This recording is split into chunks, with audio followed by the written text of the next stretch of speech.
شیخ Saadi رحمت اللہ علیہ سے پوچھا گیا کہ اولاد کی تربیت کیسے کرنی چاہیے۔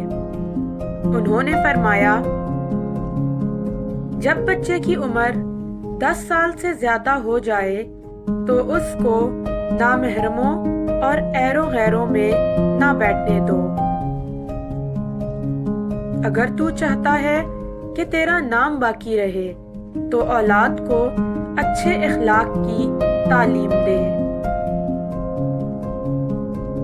اگر تجھے بچے سے محبت ہے تو اس سے زیادہ لاڈ پیار نہ کر۔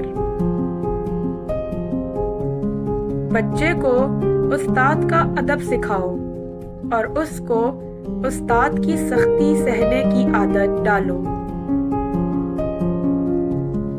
بچے کی تمام ضرورتیں خود پوری کرو اور اس کو ایسے عمدہ طریقے سے رکھو کہ وہ دوسروں کی طرف نہ دیکھے۔